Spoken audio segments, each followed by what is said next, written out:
Continuation of the 2017 Wilderness Issues Lecture Series. The title this year is Our Map of the World, Defining Our Future Based on Lessons Learned in the Past. So the first couple weeks we've jumped around. We went from learning a bit about dystopias and kind of a fictional past and what we can learn from those types of writings about our real contemporary world and the future that we're quickly approaching. And last week we looked at the past in terms of wars and conflicts and how we rebuild society after conflicts and lessons that we've learned in the past and how those apply to post-war recovery.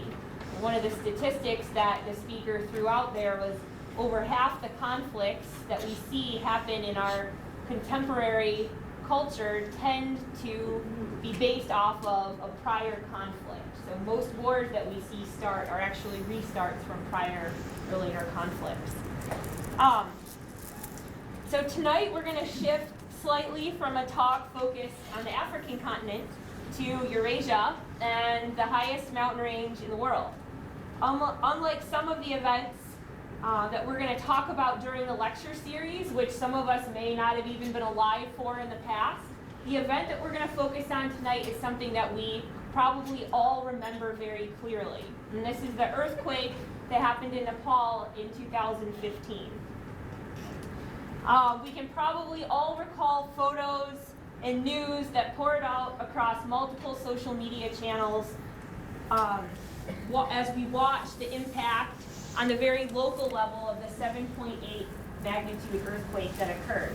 And being here in Montana, many of us in mountain communities may have either individually or know people or are close friends of folks who rushed to the aid of Nepalese communities. And some of us may have friends that are still working on helping rebuilding villages in Nepal after the earthquake. So it's something that's very real, in particular for a lot of folks in Montana. Part of that is because Montana has a pretty strong mountain culture, and one of the events that occurred while the earthquake was happening was there were climbers on Everest, and so it was also, besides being a disaster to many of the mountain communities at the base and surrounding the Himalaya, it was also the single largest death event that caused deaths on Mount Everest. So because of that, it also brought the international climbing community together. And so tonight we have a member of that international climbing community who's going to tell her story of her experiences in Nepal before, during, and after the earthquake. Tonight's speaker is Charlotte Austin. She's Seattle-based. She's an international mountain guide. During the earthquake in Nepal, she was leading an expedition in the Kumbha region of the eastern Himalaya, and she got to experience firsthand the impacts of the earthquake. She is, in her time outside of being a mountain guide, an adventure writer and author. She's had work published in the Alpinist, Misadventures Magazine, Stay Wild, Seattle Magazine, Women's Adventure Magazine, The Mountain Magazine, and many others. She also co-edited a book called The Better Bombshell about female role models and the female archetype. If you're interested in following up with Charlotte after tonight's talk, she actually is going to be hosting a one-night writer's workshop tomorrow night from 6:30 to 9:30. It's an outdoor writer's workshop where she kind of steps us through ways in which to tell each of our stories. And so if you're interested in spending an evening tomorrow working on some writing and storytelling, feel free to talk to either myself or Charlotte after tonight's talk. So with that, I will welcome Charlotte to tonight's lecture series. And again, for those who are just coming, if you can't hear her, feel free to move forward because we don't have a mic tonight. Thanks.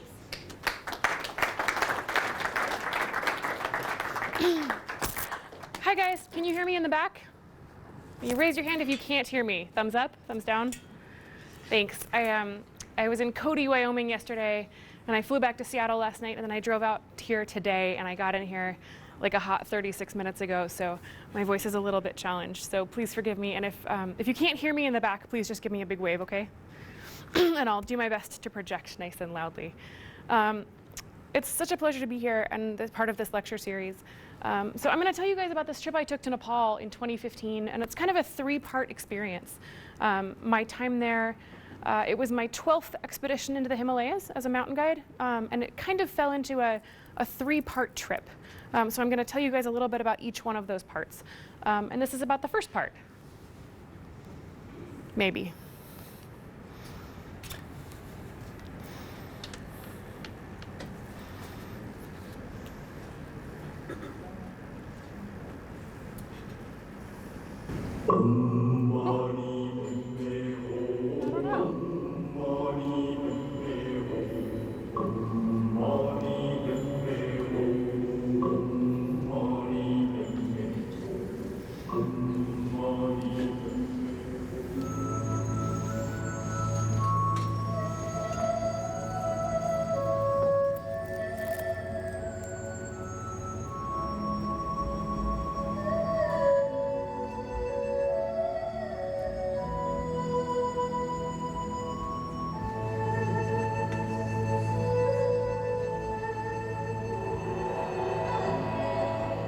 This is Dr. Jeff Phillips, a dentist from the small community of Bainbridge Island, Washington. Jeff grew up climbing and exploring the mountains around the Pacific Northwest, and in the past few years, he has fallen in love with Nepal. I work as a mountain guide, so he contacted me last year with an idea. He wanted to volunteer his services to people who live in the Khumbu Valley. With my help, he shipped dental gear across the world, coordinated with dozens of people, and met each new challenge with optimism and energy. I had an opportunity 2 years ago to go and do some volunteer dentistry in and around Pokhara and Kathmandu, then expanded a little more the next year. And I love the country, absolutely magical. The people are so gracious and welcoming. I knew that I wanted to get back, but I didn't really know when.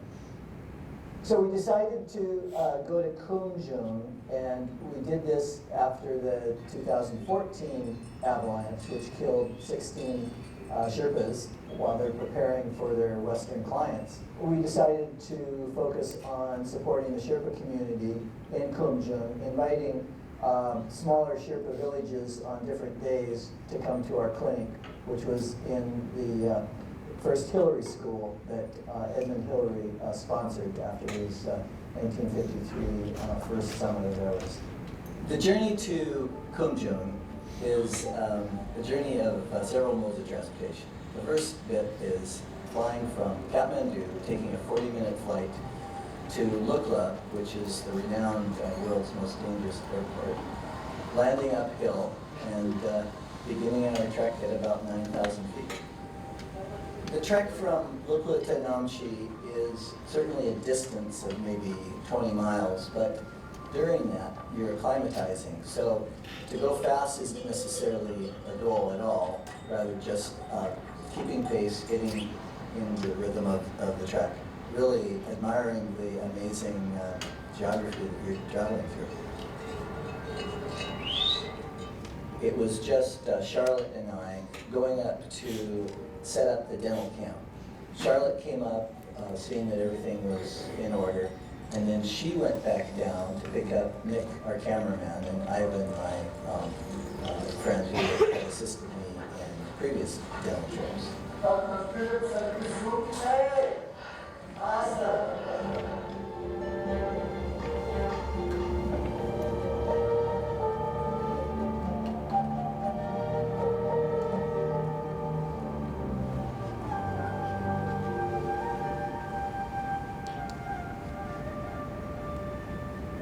We were very fortunate to have a great school and a great room in Khumjung, and there was 24/7 electricity, which is extremely rare in Nepal. Even Kathmandu and Pokhara have roving blackouts throughout each and every day, which really are random and pretty frustrating when you're expecting to to have some electricity. But I believe it's a Scandinavian country that helped put in a hydroelectric dam down below, and so this year brought an electric demo light as opposed to having our headlamps. Each of the first 2 years, we were in different schools each day, and we would go set up in either an empty classroom or a couple times in sort of covered recess areas. Primarily did exams and extraction. The translator asked for pain, and if there wasn't any pain, we looked around the mouth for any pus, which is pretty prevalent, sadly. Because of the experience of the last 2 years, I knew that we wanted a dental group of about 8 people, which would include someone on the outside of the door, someone on the inside of the door to control the noise and the number of people.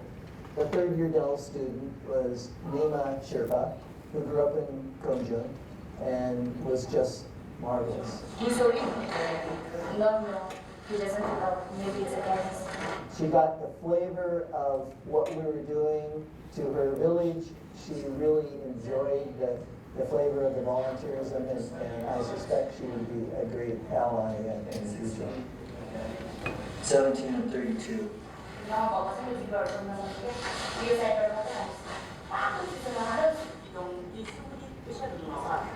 She has to pay an aircraft from side, and when she crosses, she has to send it to all over the place. We had registration, and Nima Sherpa had a nurse friend, so she invited her friend to come down and be our registration person. Once again, a medical-oriented person. She knew most of the villagers. She helped with blood pressure on the adults, and it was just a great group. Early mornings were glorious, especially if we had a chance to get up before sunrise. Seeing the sun sparkling on the tips of the mountains that were all around us was fantastic.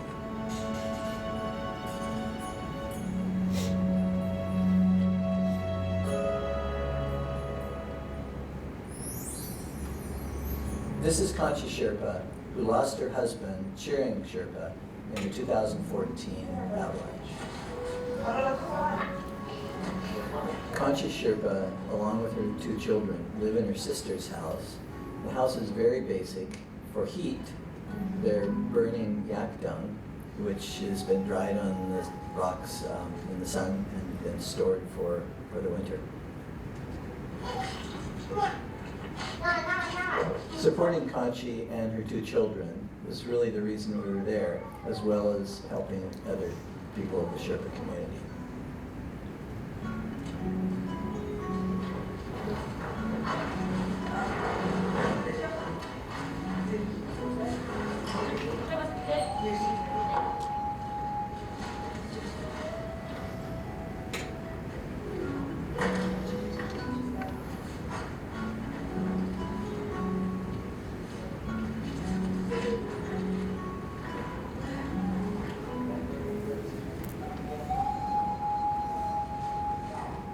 We taught one of our dental volunteer students to give hygiene instructions, and each patient left with a toothbrush, toothpaste, and instruction sheet that had been translated into Vietnamese.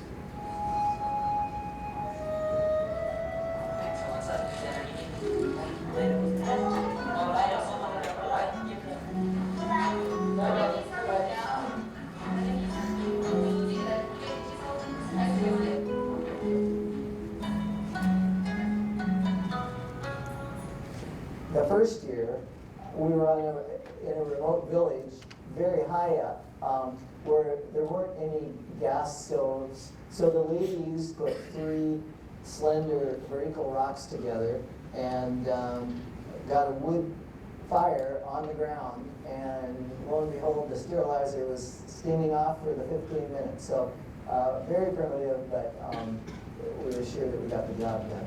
Kumjung was fabulous because of the electricity, and so we were able to use electric stovetops to get the sterilizers, which were pressure cookers, working. Ivan was a great help. He's a lifelong friend from Tacoma, and he was the sterilization guy. When I had the opportunity to go to Nepal for the first year of volunteer dentistry, I wound up taking all of my own equipment. We had some funding from the Duncan Rotary, which was excellent. And the second year, we had even more. Primarily, we're self-supporting, and we pay our own airfare and accommodation and food and that. But the transportation of the equipment, and that was very nicely supported by Duncan Rotary, which I really appreciate. So we have a bit of a dilemma here, and this woman had a new denture made in Kathmandu 2 years ago. She can't even get down to Namche, which for any of us would be a 2-hour walk, but because of the crutches and her condition, she's not going to do it. So we're going to outline where all the bad tissue is, and we're going to use a multi-tool, like a Leatherman, to literally cut away the irritating plastic, and it'll be better than nothing. My friend Ivan polished up the rough edges, and the next morning when she greeted us, she was just delighted. Yeah, good. Excellent. Great set of teeth. No, here we have a monk from a local monastery, Kunde, and he has on his wisdom tooth, on his lower left, the crown of that tooth is totally decayed. We don't have any x-ray equipment. If we had a portable x-ray device, such as a Nomad with a sensor and a laptop, we could exactly identify the root fragments that are left. I can't do sort of an exploratory without x-rays. I would like to start inviting other dentists, and I believe that we are going to need to align ourselves with some type of a nonprofit. There are some possibilities. There's a group in New Zealand called Smile High that we made contact with this year. And we're in talks with them, and I think something will come of that. I think it will be a very synergistic joining together. We decided to do an activity after the dental camp, and it was great. And it would be something that we might offer volunteer dentists after they put in a week or so doing dentistry, to give them a treat of a really spectacular trek. From Kumjung, it's a 5-day trek to Everest Base Camp, which is a spectacular trek. And if a dentist would be more adventurous, there are some 20,000-foot peaks that are also available.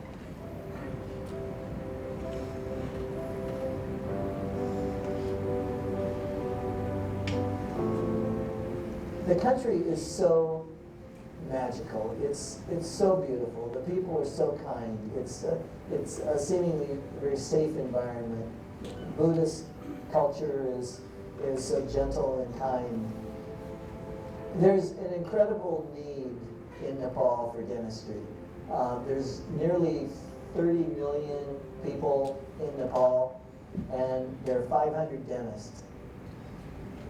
It would be fantastic to have North American dentists volunteer to come over at their own expense, volunteer to do dentistry, and then really by taking a trek afterwards, it's an appreciation of the wonderful country, and it also is employing people, which is giving back financially. So it's truly a win-win situation for a dentist going over, stimulating the economy with supporting the trekking industry or climbing industry, depending on the interest of the particular dentist, and doing the volunteer work with eliminating pain and infection. Pretty fabulous.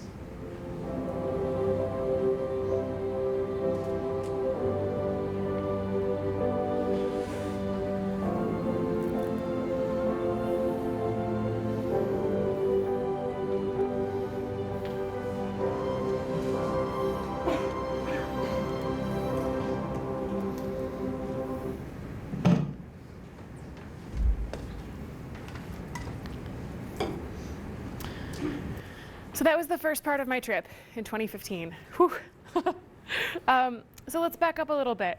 So we're trekking here in Nepal. So obviously Asia, Europe, we've got India down here, China. There's a lot of confusion about Tibet, Tibetan Buddhists. Tibet is a geographical region, but no longer a politically defined region, sort of traditionally the border between China and Nepal here. But Nepal is sort of a hot dog-shaped country that lies east-west, and the Himalaya, the Khumbu, Everest is sort of right here on the northeastern border. So that's where most of us are trekking. Zooming out a little bit, Nepal is between 28 and 30 million people, pretty populated, primarily Hindu, more than 90% Hindu. Some of the upper elevation people are still Buddhist, often Tibetan Buddhist lineage, but primarily Hindu counties. And so most of those people live in Kathmandu. More than 3 million people live in Kathmandu itself. That's the capital city, of course. And then most of the climbing is done either up here in the northeast. Sagamartha is the native word for Everest. So this is the Khumbu Valley with a bunch of the big tall mountains. And then a lot of the other climbing happens up here in the northwest. That's the Annapurna range. So the famous Annapurna circuit, Annapurna 1, 2, 3, 4, a lot of the big mountains. 8 out of 10 of the world's tallest mountains are in Nepal. So as was mentioned in that video, to get into the Khumbu region, so we flew into Kathmandu, right? And then we flew in a little 10-person airplane up into the Everest region up here. So on those flights, it's rumored to be the world's most dangerous airport because you land going this way, and this is a rock wall, hard to see, and this is a sheer 4,000-foot cliff. So it'll wake you up in the morning. Pretty spicy, but it's called the Lukla Airport, pretty famous. It's at 8,000 feet. So once you fly into Lukla, there are no roads going up the valley. So from Lukla up, everything is taken on either people's back or animals' backs. There are no wheeled transport. So no roads, no bicycles, no motorbikes, nothing like that. As you fly into Lukla and start trekking into the different valleys and areas, the trails look like this. So big rocks, everything is taken often by porter, but big rocky terrain, right? You're often traversing across the hills like this. You're often sort of side hilling, lots of overhead hazard, lots of unstable things, lots of big relief. As I mentioned, once you get up into the hills, it is a Buddhist country. So these famous prayer flags are really beautiful. And then there's these bridges, handmade bridges going across big ravines. So these bridges are not evaluated by any external force. There's no like Department of Transportation. This is like an old guy in a village with some wire cutters trying to make something that his yaks can cross. So we'll come back to that. But people put these Tibetan prayer flags up to sort of blow in the wind, which is a really beautiful tradition. Can you guys still hear me in the back? Awesome. This is an example of one of the porters. He's trekking. This is actually a case of Coca-Cola on his back, and this is toilet paper. So he has trekked down to Lukla, and he's making $8 a day to carry this load up to the next town. So that's his whole life. He walks up and downhill carrying these loads into this valley for people. And if you look carefully, a lot of cultures have different ways of traditionally carrying loads, right? In Africa, it's often on people's heads. You guys have seen those pictures of African women or sometimes men carrying loads balanced on the top of their head. In a lot of places in Asia, it's a band across the forehead. So you look at people who have been working in that tradition for a long time, you can actually see a deformation in the skull from where he's carrying this piece of plastic to carry the load. There are no backpack straps on this. He's carrying the whole weight, so the basket goes from there up to there, and he's carrying all of that weight right there on his forehead. A little bit hard to see, but this is the first town you get to. There are some sort of pretty primitive roads, but as you can see, no motorized transport. There is like Wi-Fi, very few places you can get a cup of coffee, things like that. There are horses and some beasts of burden, but as you'll see, a lot of the buildings are stacked rock. There's no mortar between these bricks. There's no rebar reinforcing these, so also keep that in mind. That will also come back. These are two young porters. They were our two porters. They were making $10 a day, which was a huge amount of money to them. And they're showing us the way. So our trail went right across here, and then this is our trail right up here.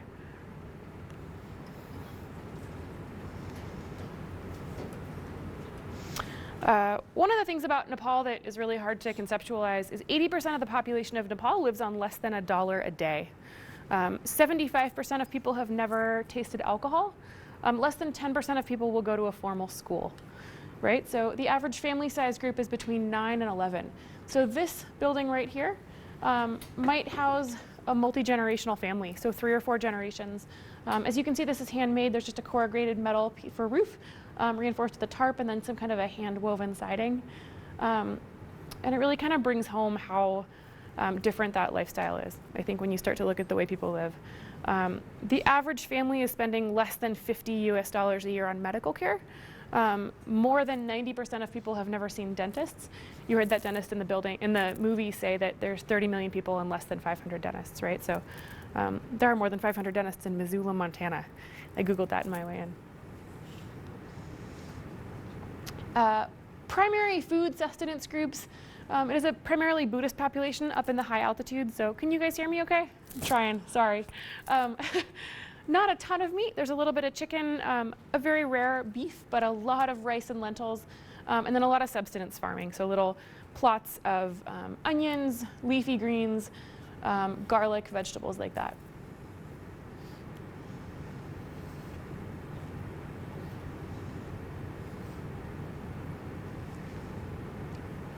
That's what they would eat for 2 big hearty meals a day. Rice and lentils mid-morning and then rice and lentils before bed. Keeps you regular. This is the biggest town in the area. In the video it was talked about, this is Namche Bazaar. So this is the biggest town for several hundred miles in any direction. It's kind of built into this valley drainage here. And you can see houses are kind of tiered, sort of terraced. And a lot of them are sort of stacked brick with these metal roofs. Again, no motorized vehicles here, right? Everything that's come in has been brought in either by helicopter or on somebody's back or some animal's back.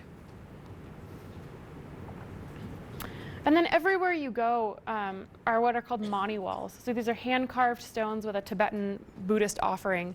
And that's the traditional Om Mani Padme Om, the Buddhist prayer and incantation. And I think these are especially beautiful because it's kind of it's considered a meditation to actually carve them, and then once you are finished with that meditation, it's an offering.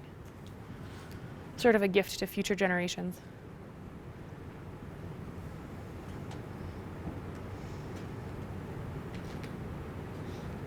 So again, another example of how you trek into these places. This is a handmade bridge.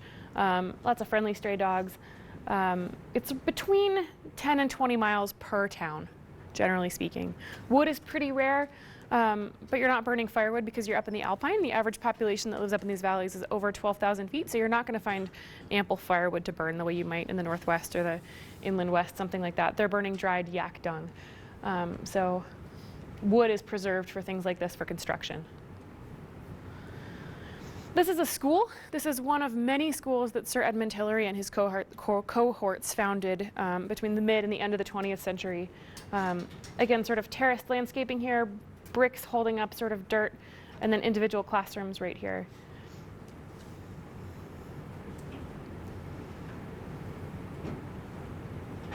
This is a horse pasture with hand-stacked stones for fences.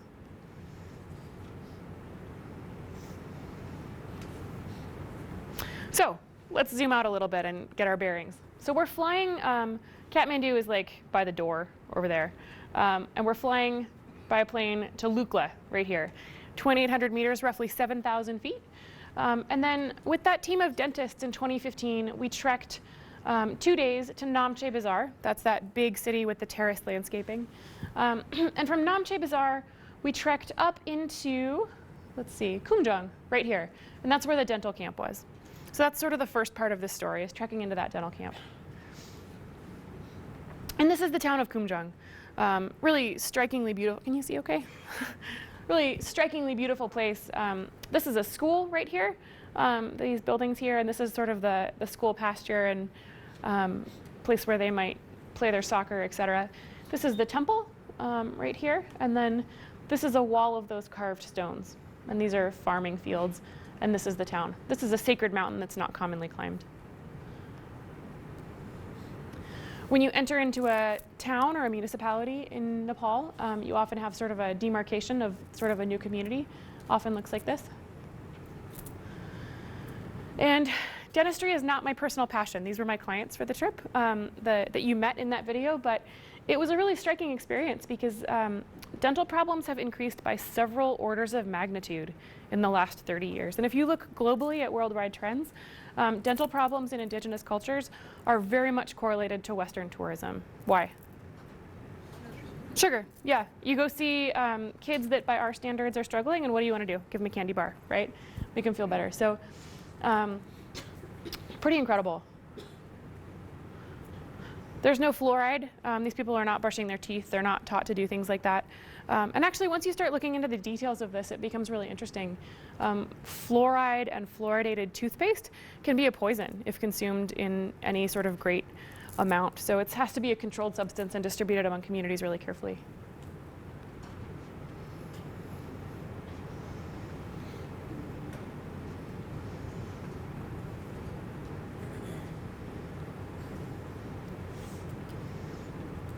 Everywhere we went, people were really interested in these things, right?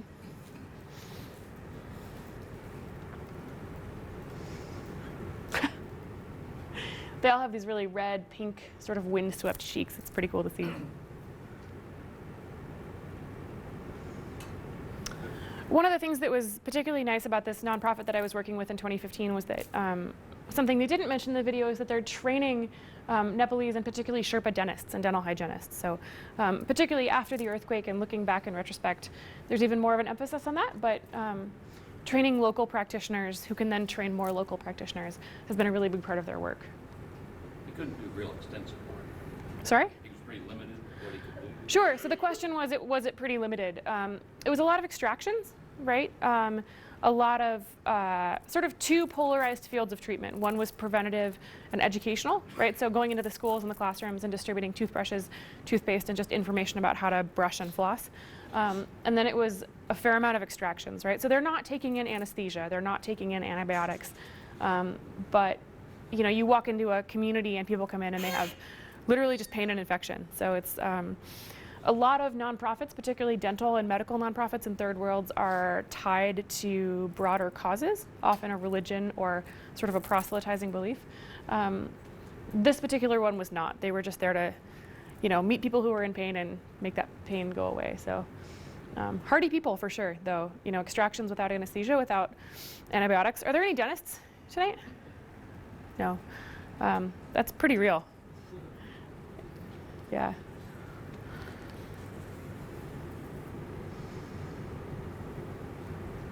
A little bit of fillings, a little bit of those things, but not much.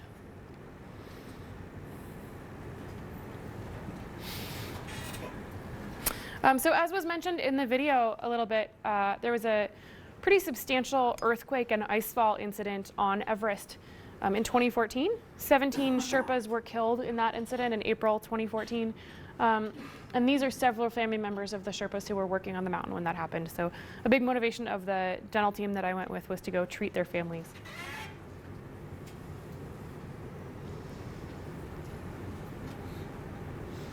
As was also mentioned in the video, so we're working in, it's one of the Hillary schools. So one of the schools that was founded by Sir Edmund Hillary, who was the first person to summit Mount Everest. And he devoted most of the rest of his life to going back and interacting with people that he called his friends. So the Sherpa population in the Khumbu Valley. So these are pretty rudimentary. These are school benches. Little kid laid out there looking like she wants to kill herself.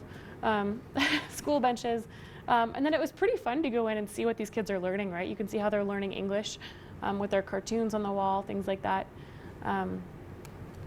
Pretty incredible. And then, of course, distributing toothbrushes, right? Toothbrushes, toothpaste, teaching people how to use them, trying to make it a part of local schools, and then trying to set up relationships to go back the next year and measure, is there a quantifiable difference between classes and years, things like that.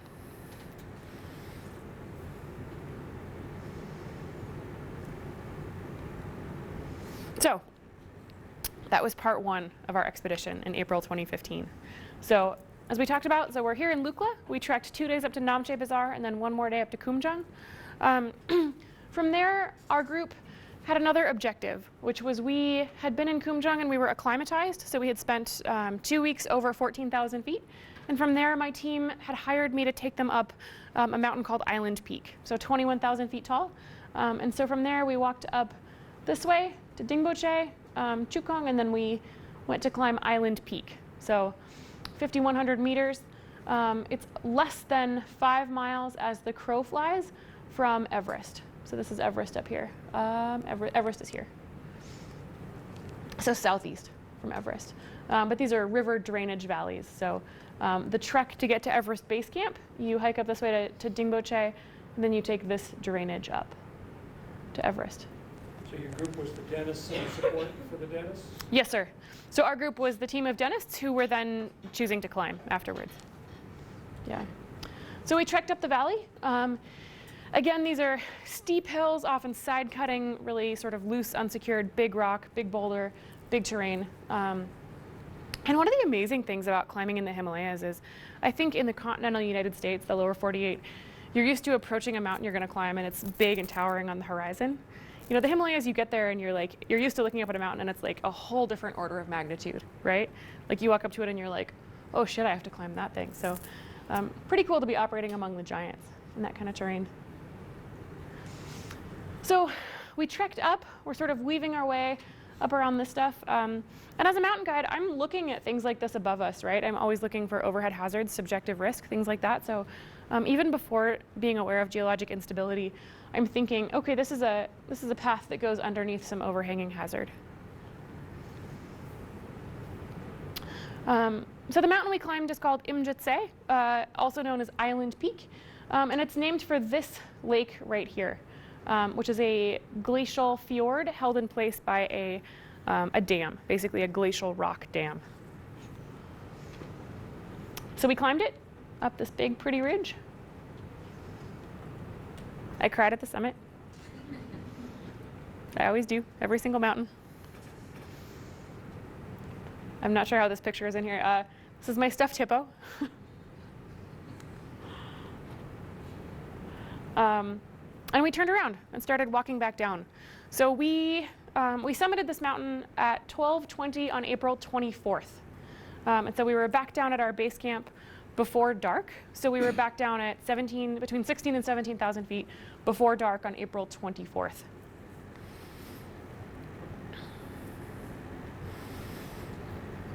And on April 25th, we were walking back down the valley, so through terrain that looked like this.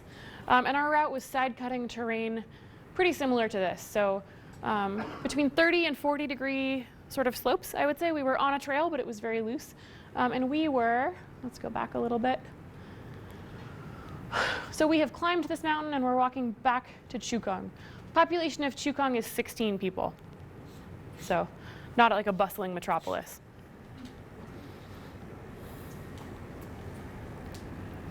And this is roughly where we were when the earthquake happened. And the way it happened was I was walking along on this trail, and it felt like sort of the hand of God had reached up and pushed me sideways. You don't think it's the world, right? You think something's wrong with you. So I went down and I sort of like stayed down, and I thought I'd had a seizure. Seizures are common at altitude.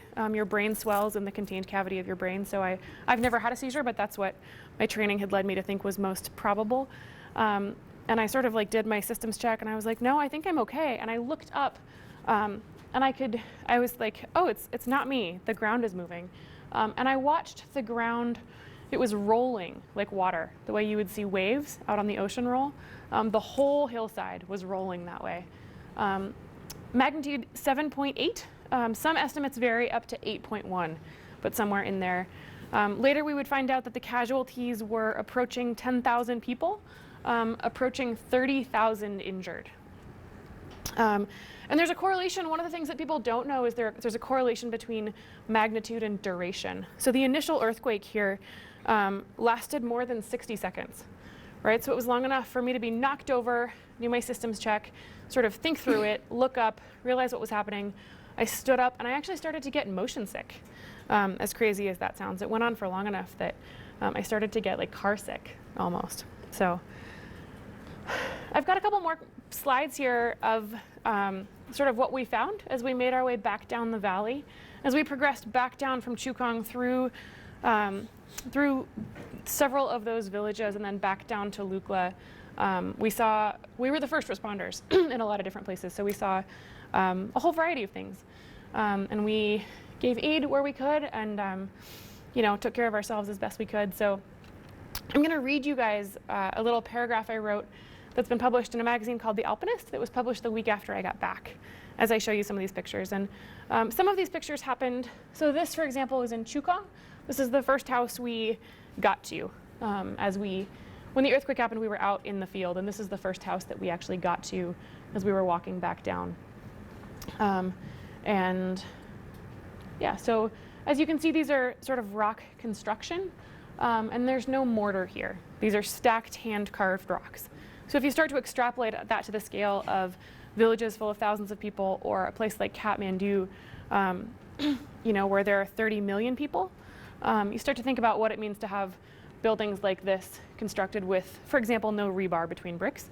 It starts to get pretty dire. Can you guys still hear me in the back? I'm trying so hard to project.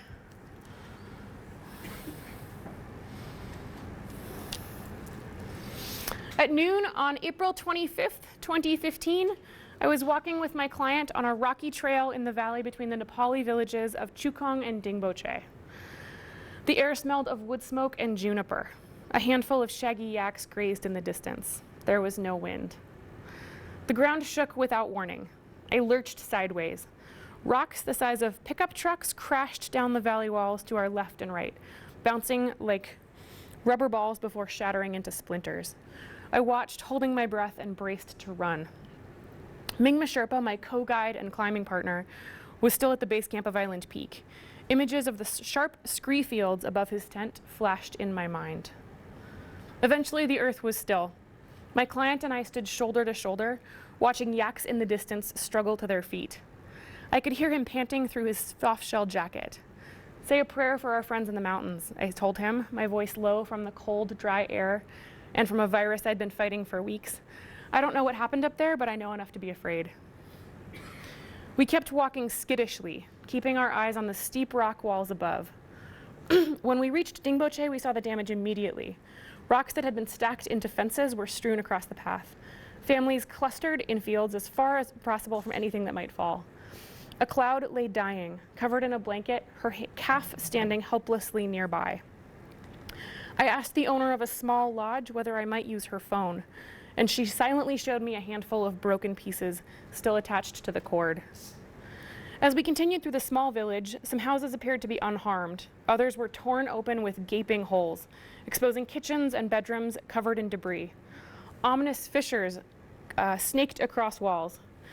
Dingboche is a village without cars or heavy machinery. 2 days before, the silence had felt pastoral. Now it was heavy and wrong. The trail we followed down the valley was cut into a steep hillside, and I warned my client to step over deep cracks in the dry dirt. Things got worse down valley. Local families stood in the dust outside their homes, staring at piles of stones that had been houses and walls. There were no sirens, no public announcements, no chaos. There was no information at all, just destruction. We kept walking, looking for a safe place to sleep and thicker air and some way to call home. I watched a 100-meter swath of hillside disappear into the river below. Aftershocks continued, and my eyes burned from squinting at the boulders balanced above us on the trail. That night, we slept on the plywood floor of a stranger's room in the only unharmed single-story tea house we could find. The next day, we walked into Namche Bazaar, where buildings were damaged but standing. A stranger invited us to a routinely scheduled showing of a movie in a bar, which he seemed sure would still play. Thinking we'd found relative safety, I walked into an undamaged 4-story stone hotel, then scrabbled my way to open sky when aftershocks twisted the walls. The shaking continued erratically, and we joined the residents of Namche streaming out of the town's multi-story buildings and narrow, winding streets. Unsure of the path to Lukla, we made camp in a field above Namche Bazaar. By evening, our tent was one of 70. Trekkers mingled with locals, trading snippets of information about Kathmandu and the rest of Nepal. Seeing no signs of rescue efforts, I bought bottled water and candy bars and toilet paper. Somebody made a bonfire. I sat alone in the dark, smoking cigarette after cigarette, dialing phone numbers that would not connect. The next day, a helicopter took us to Lukla. We unloaded our duffel bags and stacked them in a pile next to a man on a stretcher with a bandage across his forehead. I finally reached Mingma, who was uninjured at Island Peak's base camp. 2 days later, we flew to Kathmandu, where the dust burned my throat so badly that I slept in a surgical mask. The city was strange. Despite the damage, there were cars on the roads and restaurants were starting to reopen. The lobby of our guest house was littered with broken tiles and pieces of drywall, and I was jerked awake when a framed painting fell off the wall across from my bed. Families in tents huddled in every park and open space, still frightened to re-enter their homes. Knowing that I had a flight out of the country, I could not meet the eyes of the people that would stay. I'm home now, and my chest aches with a sharp, raw grief. My Nepali friends continue to share photos of grassroots relief efforts and the news that they're leaving their tents and returning to their homes. There are serious challenges, but both international and local organizations are distributing tents and delivering food to remote villages. Outfitters are planning new trekking routes, which will help restore much-needed tourist revenue. When people ask about Nepal, I think of when the gray-haired Sherpa man whose house had fallen to pieces gave me a bowl of lentils and rice, his hands shaking as he wished me safety and good health. I think of the night I slept on the ground in a tangle of strangers who were intertwined like sleeping puppies, my head on the shoulder of a man who is now a close friend. And I think of the cold, soft wind that blew off the mountains the day we flew out of Lukla, slowly clearing the dust from the air.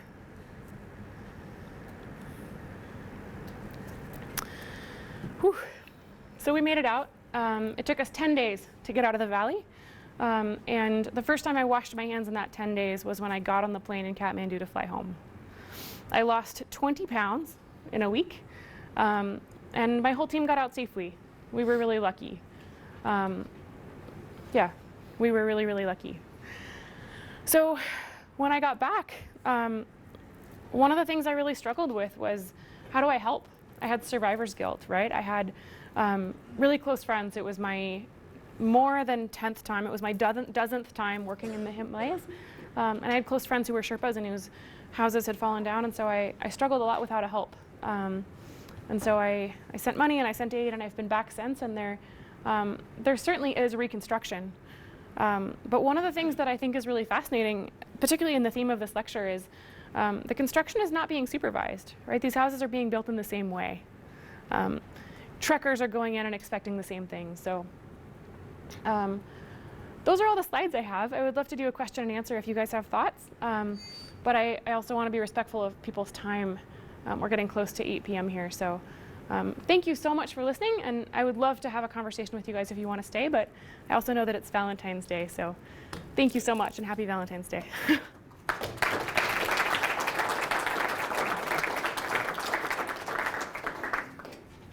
Are there any questions?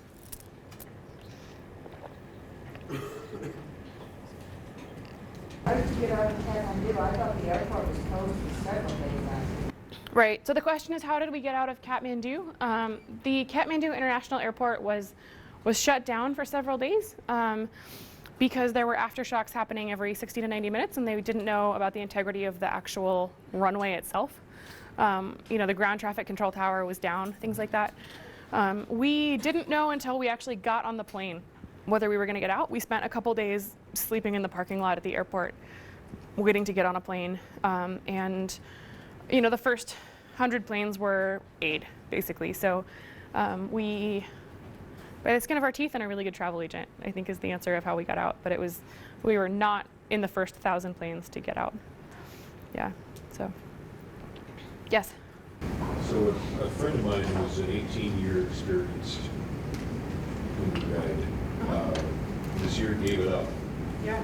And is now working at a restaurant in New York because he said between the climate change and the earthquake, all of his routes in the Kundu, he doesn't trust anymore.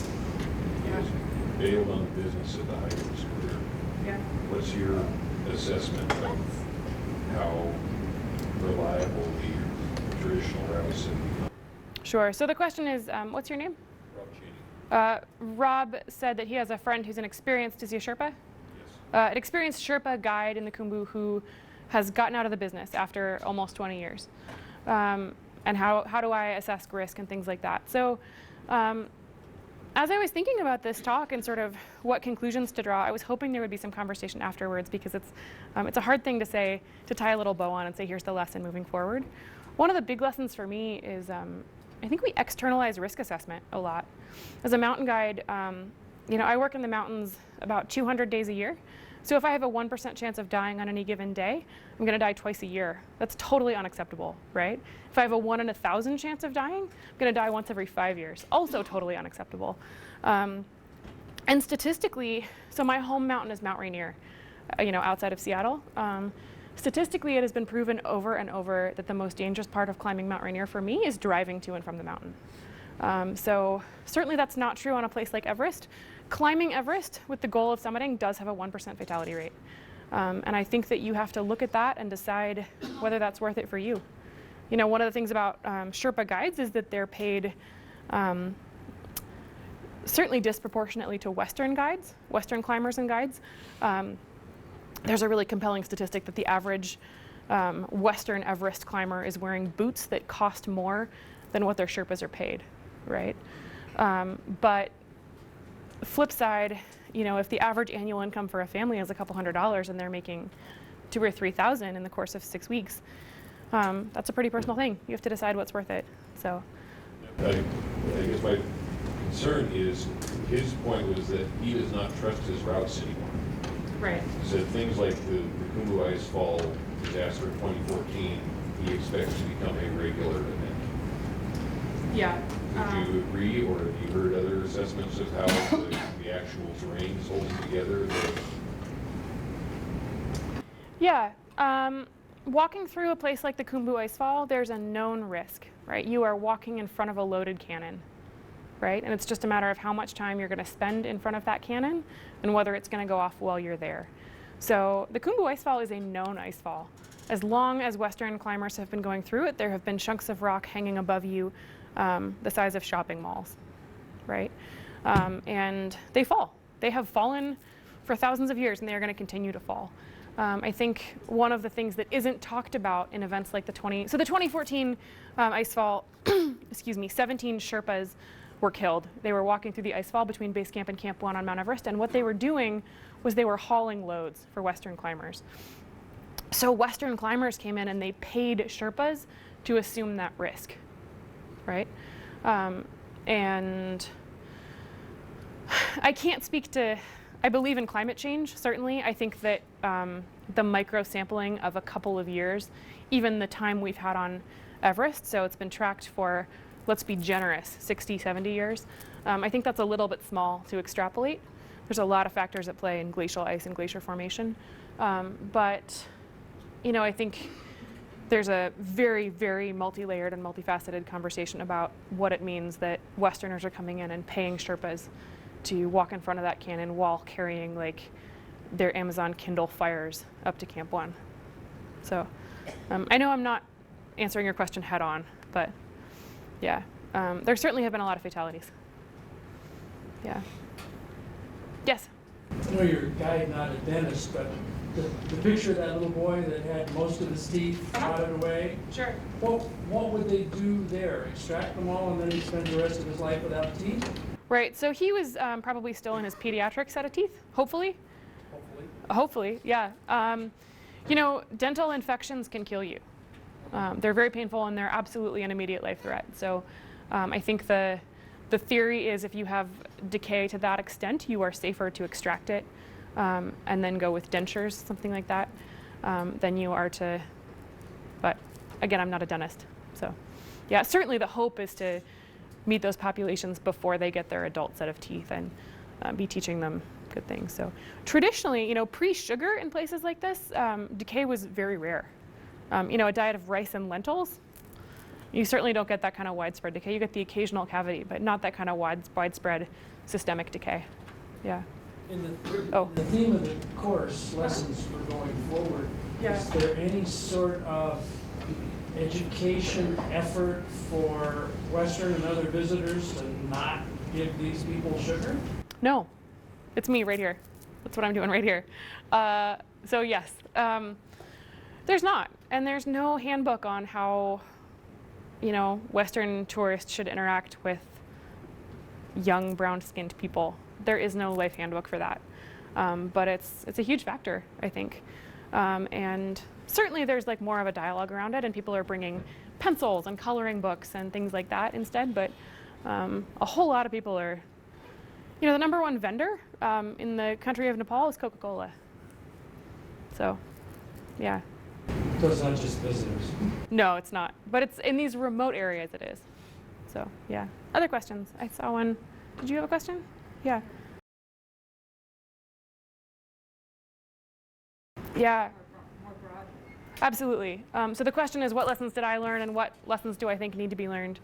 I came back reeling with that question, right? I came back and I felt, as the leader of a team, I felt like I had barely scraped through with my team. We all came home safely and uninjured, and we all processed it in different ways. And I had survivor's guilt. I was physically pretty broken down, and I was like humbled and grateful to my knees.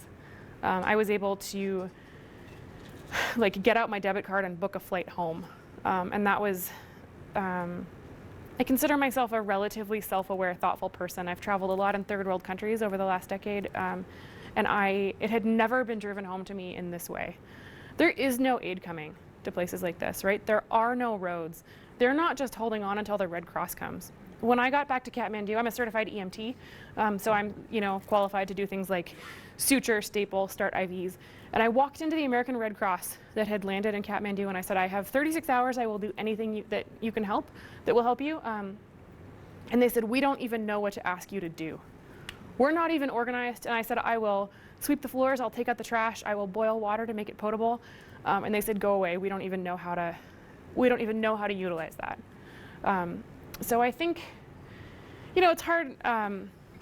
Politics are a really complicated thing, but I think it's so easy to look at a country like ours and sort of gripped in these conversations and really take for granted, we have roads, we have relief systems in place, we have building codes, right? If an earthquake of magnitude 7.8 hits us right now, statistically none of us will die, right? My laptop will probably be shot, yours will too, but statistically we're gonna get out of here. And if you break your leg on the way out, there's someplace to go.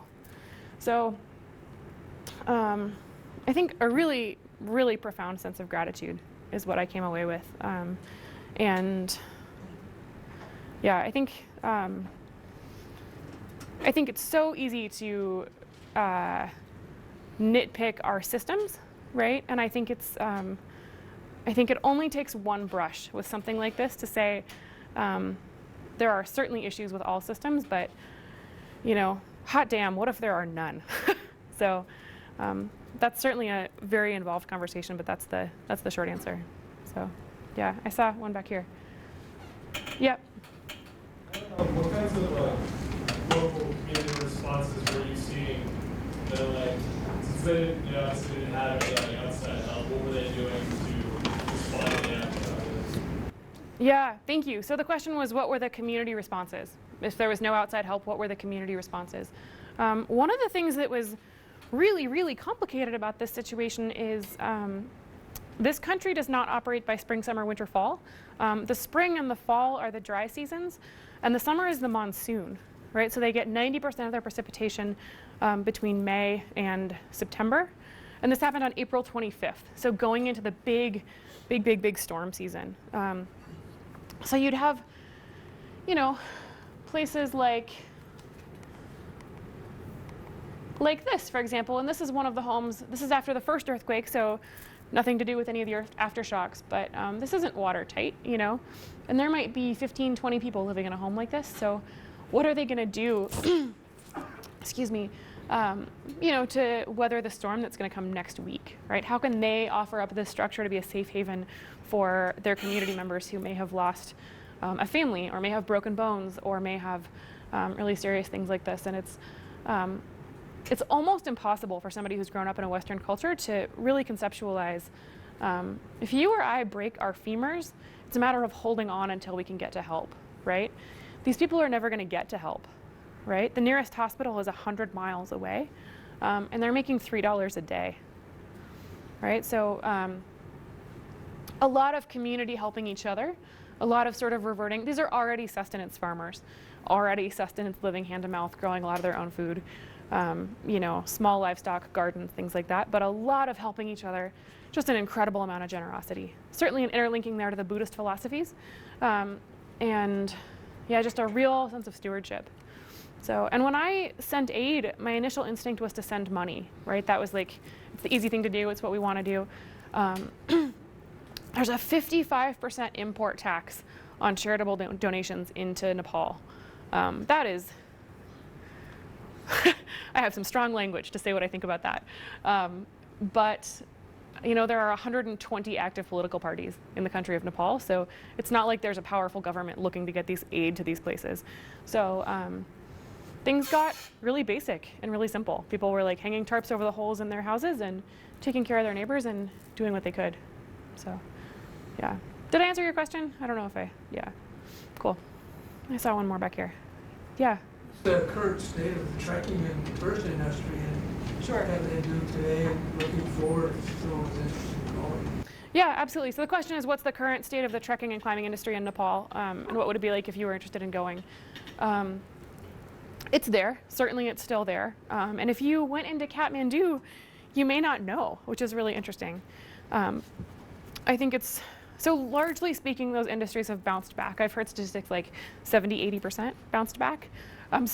Certainly the demand for those big mountains is still there, right? People are, as many people as ever are going to climb Everest, Annapurna, Cho-Oyu, those big places like that. The recreational trekking, the European gap year students, the families, they might be choosing to go other places right now, but they are still experiencing aftershocks with decreasing frequency, but this is absolutely still happening. So, you know, I led a trip there this past May, and I just talked to my team and I said, we're never gonna be in a 2-story building, ever. Like, we're never gonna go in a building that's more than 1 story, you know? At the beginning of the slideshow, we saw that building that had the woven walls and the corrugated metal roof. That won't kill you, right? This might kill you. This will kill you. So I think that risk assessment and not externalizing and assuming that there's building codes or somebody bigger looking out for you is a big part of it. But absolutely, people are going, and it's, you know, to be pretty mercenary about it, if you want to help, that's the best thing you can do is go. So, and just spend your normal money that way. So, yeah. Yes? What kind of discussion about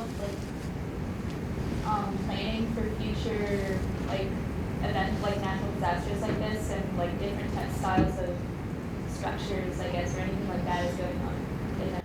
Yeah, that's a fantastic question. The question is, what kind of conversations about planning for future natural disasters? And that kind of comes back to, that's a really first world thing. You know, it was very much my question too. Okay, people are rebuilding. How can they rebuild better, right? How can they build buildings in a way that this isn't happening? And there isn't that global oversight. There is, or you know, high level oversight in countries like this. People are looking to keep their families warm. They're looking to bring tourists back to their business, and so there is no government structure. There are no codes. There really isn't anything. Yeah. Are there any like outside organizations, I guess, international organizations that are coming in and doing that kind of work? Yeah, that's a great question.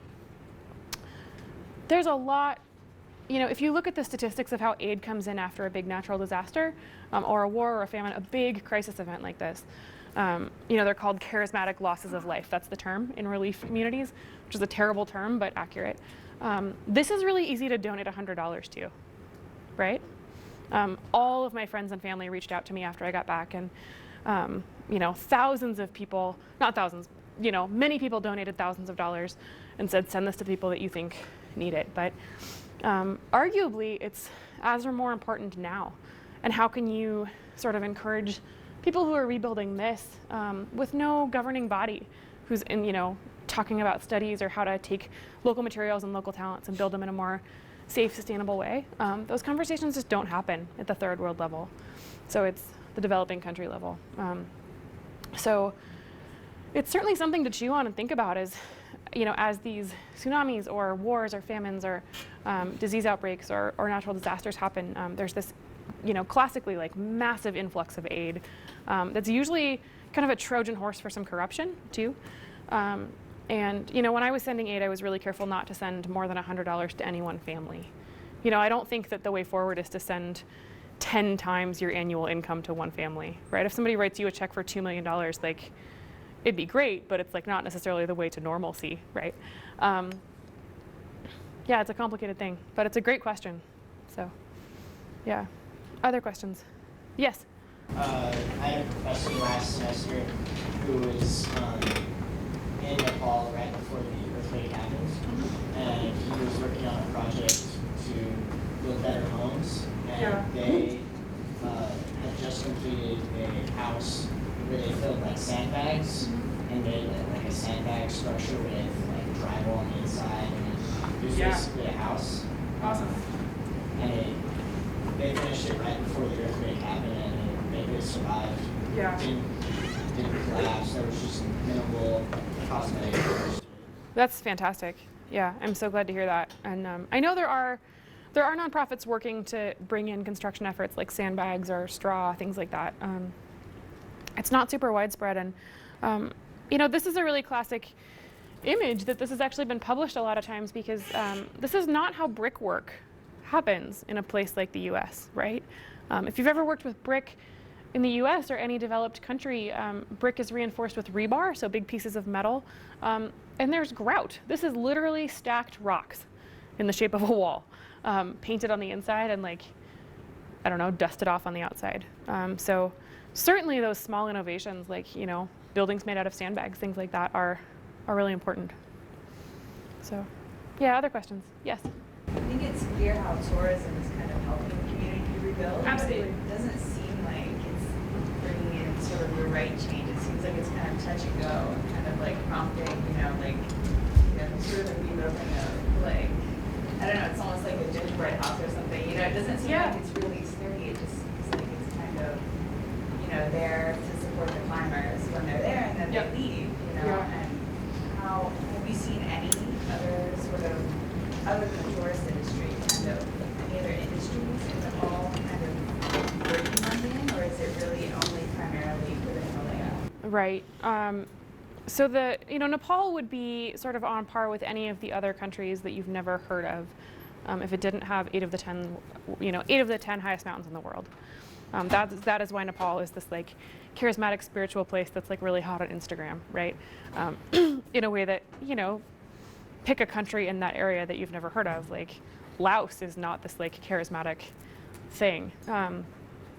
So certainly there's like a very thin veneer over this like cardboardy gingerbread house, and it's a complicated thing to be part of that industry. Yeah. Does it seem like many of the mountaineers are kind of troubled by that, or is it just they're trying to just resume efforts to climb the mountain? Yeah, a lot of climbers are thinking about this stuff in the same way that a lot of outdoor recreationalists around the world think about how to protect the places they love. And if you spend any amount of time in a place like this, you certainly feel a kinship to the people and the place and sort of the essence of that place. The flip side is, the average Everest climber is spending in the ballpark of $100,000 to climb Mount Everest. But by the time you look at international flights, visas, gear, training, and the cost of the guided climb, and the average family is living on far less than $1,000 a year.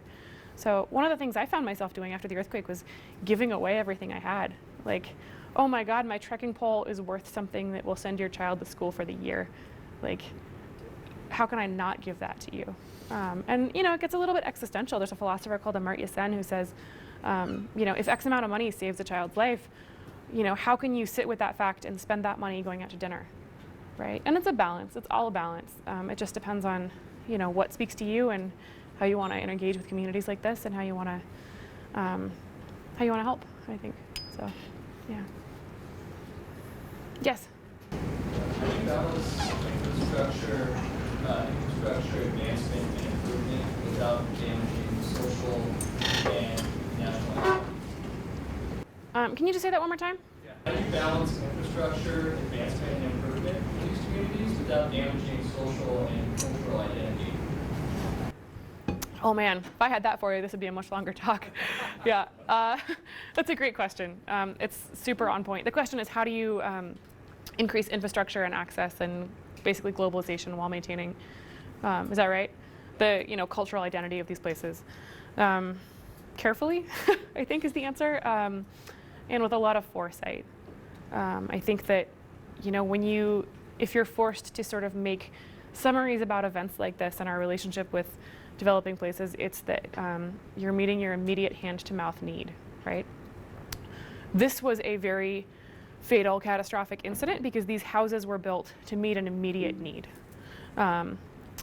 Right? People needed a place to like sleep that winter, and so they built a house that month. And those houses then fell down when there was an earthquake. And you can't expect anything else from young families who need a place to keep their children dry, right? And I think short-term thinking like that has a cost, certainly. And I think that if you operate that way in terms of globalization and increasing connectivity, you know, I'm Facebook friends with people who live in these villages.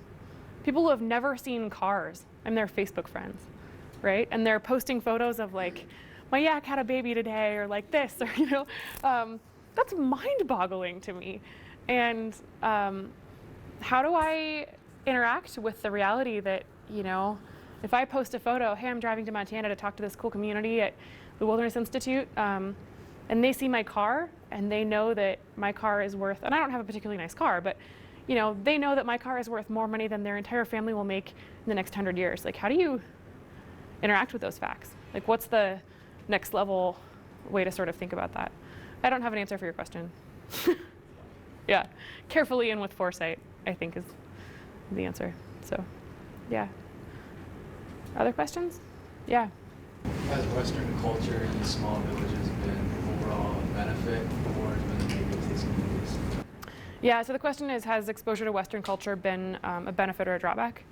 Yeah, I think that depends on, you know, what value, sort of what scale value, whose values you're looking at and answering that question from. I think if you look at things like access to medical care, you know, literacy levels, infant mortality rate, maternal mortality rate, life expectancy, certainly it's been a positive, right? Access to things like really basic antibiotics, access to things like education about what makes potable drinking water. 20 years ago, infant mortality rate in Nepal was 1 in 3, right? Like that's a number we can't even begin to comprehend. 1 in 3 babies does not make it to 1 year old. Like that's something that I cannot even fathom. That's every family losing a child before they're 8 years old. So by those kinds of index and measures, I think, you know, exposure to Western culture has been absolutely an asset. You know, things like malaria, things like, you know, pick any of the big diseases that for many years were really fatal. You know, if you start to look at a little bit more abstract series of indices, I think it gets a little bit more complicated. You know, is it good or bad that these people suddenly have cell phones? I don't know whose answer that is, you know? So, yeah, it's a complicated one. Yeah. Yes? You touched on this a little bit earlier when you said that you'd go back in May and told your group if they would stay in any one-story buildings. I'm wondering in what ways has this experience changed how you climb? Yeah, so the question is, in what ways has this experience changed how I climb? That's a great question. I think as a climber and a big mountain climber, most of the people I know who choose to climb big mountains for any length of time, for better or worse, expect to have a run-in with something big and scary. Like expect to sort of look mortality square on, whether it's having a friend die or having a close call yourself. And I'm sure that most of you in this room have had that experience, you know, whether you're a skier or a climber or a hunter or just had your car spin out one day on an icy road. And I always expected that, and I always expected it would be a mistake or some kind of objective hazard. You don't think it's like a whole country, right? You never think it's gonna be like, oh, 50,000 people are without homes. So it took me the better part of a year to feel normal and to not wake up in the middle of the night. And I still notice, like big buildings are designed to flex a little bit. That's an anti-earthquake preventative measure. I still get like a feeling, but in terms of my climbing, it's just made me increasingly aware of my own personal risk-reward matrix. I think it's so easy to externalize that and say, oh, this might be a little risky, but it's worth it. Or it's made me ultra calculating, right? Like I judge this to have a I think of it as, this is a little cheesy, but I think of it as being a video game, and like this is like bright red risky, and having a low chance of happening, but a huge consequence. And so I don't wait for the signs to tell me how fast it is safe to drive anymore. I make those decisions myself. Does that make sense? Yeah. I think maybe one more question? Yeah. Oscar, do you consider Everest like pure, it doesn't seem like it's pure mountaineering, because you put all the risk on the Sherpas, set lines, and all that. I was just wondering your conceptual thoughts on Everest. Sure. Climbing is a lot of different things to a lot of different people. And I would never judge what it is to somebody. There are a lot of things that are hard to swallow, rightfully so, about Everest and the scene that it is right now. But I think that people seek out opportunities like that and experiences like that because they're looking for a certain kind of challenge. And for some people it's altitude, for some people it's this thing that they've been dreaming about, for some people it's a technical challenge. And I think I think that to go to a place like Everest and have your head on straight, you need to be really clear with yourself about why you're doing it, what you're doing there and why you're doing it. And I think that, you know, maybe the silver lining to a lot of these really hard events is that people are having to be a little bit more face-to-face with why they're seeking out these experiences. It's no longer like that like sweet summit pose with the prayer flags. Now it's like maybe a little bit more of a nuanced experience. So yeah, I think that's probably it. Yeah. Guys, thank you so much. Those were incredible questions, and thank you so much for having me. Thank you.